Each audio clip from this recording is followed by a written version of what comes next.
E allora ci ritroviamo al termine di una sconfitta abbastanza rocambolesca, sconfitta in trasferta che ci può anche stare, dati alla mano, perché Bari era sicuramente un'ottima squadra, però resta tanto amaro in bocca, un'impresa sfiorata. Sì, una partita che probabilmente meritavamo di vincere, ma il basket può essere anche crudele e non aver capitalizzato due possessi offensivi, aver subito una tripla uscendo da un time out nel quale ci eravamo detti che non potevamo assolutamente concedergli soluzioni al tiro pesante, aver subito il tap-in del pareggio a fine dei tempi regolamentari, e con tutti questi aspetti, incluso una gestione molto ansiosa dell'overtime, ha fatto sì che ciò che probabilmente non meritavamo, ovvero sia la sconfitta, invece si sia tramutata in realtà. Si parla di un arbitraggio ai limiti della legalità, tra virgolette chiaramente. Coach Ponticello non ama moltissimo parlare di queste cose, dico bene?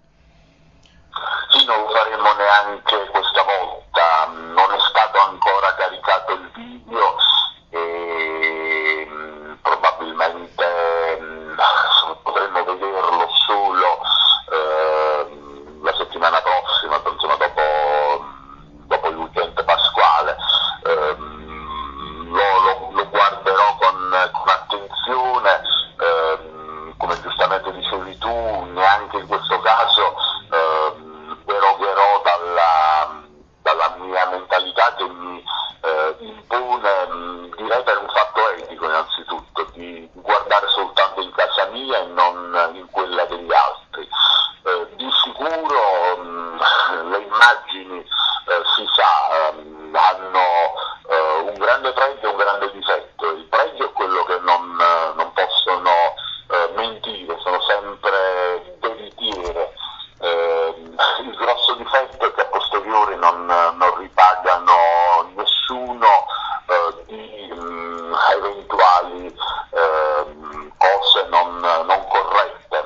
Ripeto, ne parlo senza averne visione, quindi è solo un discorso ipotetico il mio. Di sicuro quello che posso dire è che i 26 punti che la Viola ha conquistato durante i 4 mesi e mezzo della mia gestione, dalle immagini risultano limpidissime, a dispetto di qualche delirante comunicato stampa, al di là di qualche commento veramente direi ingiustificato, perché come le immagini, anche i numeri, anche più quelle immagini, i numeri non mentono. Ecco, quello che mi preme sottolineare è che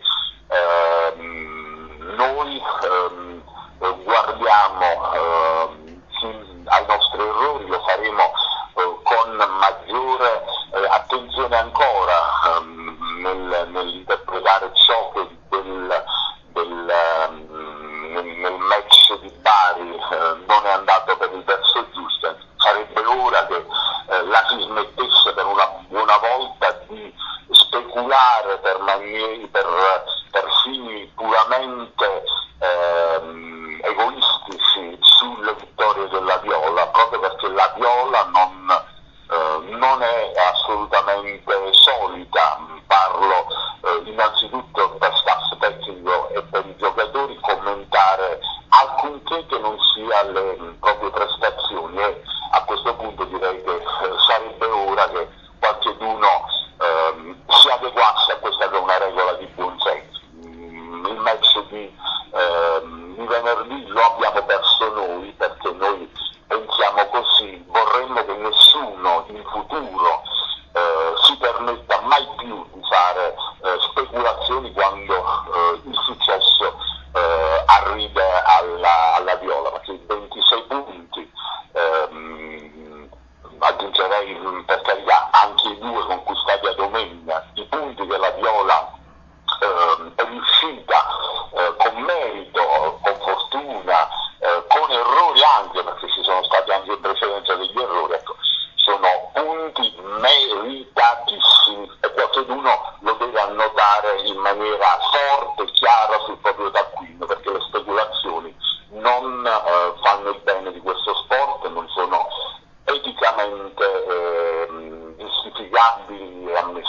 Ma magari qualcuno non pronosticava questa ascesa, pensavano che la Viola terminasse la stagione Cenerentola all'ultimo posto tra tante e tristi sconfitte. Te l'aspettavi questo grandissimo exploit dei tuoi fino adesso?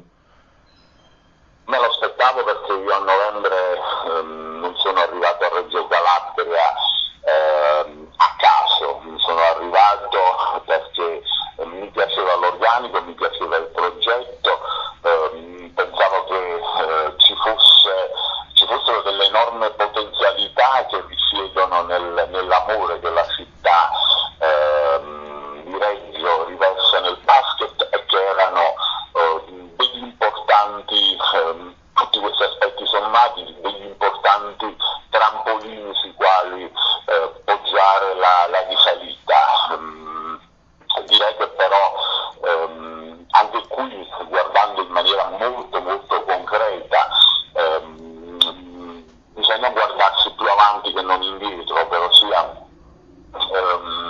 non cullarsi tanto sulle tante imprese fatte soprattutto nel 2013. Questa è soltanto la seconda sconfitta per giunta all'overtime nelle 6 partite esterne giocate nel 2013. Credo che solo Torino, non conosco esattamente i termini, abbia fatto altrettanto, però non conta assolutamente ciò che è stato fatto fino al 29 marzo, conta ciò che verrà dal prossimo aprile. Ecco, adesso ci aspetta l'ultima tranche di campionato e la vogliamo affrontare al meglio, possibilmente senza commettere errori di lucidità,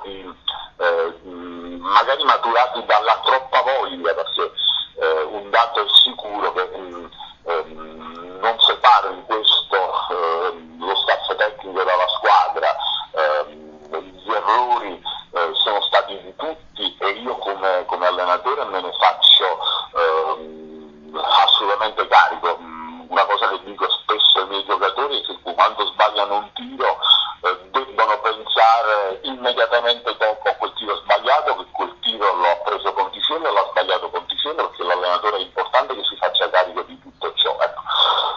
In ogni caso, ecco, anche quegli errori sono probabilmente errori di troppa voglia, volendo fare una valutazione del giorno dopo, magari ieri sera ero un po' più incavolata, certi piccoli errori, perché non sono stati errori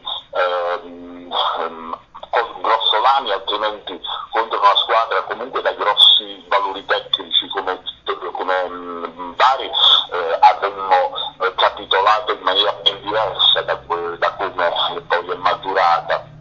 Ecco, tutti errori che comunque sono da addebitare anche se si vuole alla freschezza, alla gioventù di buona parte dell'organico e quindi uno stimolo in più, la visione di quegli errori per fare meglio, molto molto meglio alla prossima occasione utile. Coach, per chiudere, analizzando i 10 anelli del tuo arco, il momento di Quaglia e Ricci, due giocatori sicuramente non al massimo del loro livello in campionato, o no? Ma sai, probabilmente i singoli vanno analizzati soprattutto dopo partite vinte, perché si può avere, come dire, un briciolo di freddezza in più. Se circoscriviamo l'attenzione al match di ieri, io direi che Quaglia abbia avuto, che è stato decisamente penalizzato. È un giudizio questo asettico, non di merito. I dati numerici dicono ha giocato pochi minuti perché subito gravati i falli, senza entrare nel merito se fossero falli giusti o sbagliati da sanzionare. Questo ha limitato fortemente il suo utilizzo, ma nel complesso quando è stato in campo credo abbia giocato meglio di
un piccolo segnale di ripresa, ha segnato una tripla importante alla fine del secondo quarto, ha svolto quel lavoro oscuro che lo ha caratterizzato.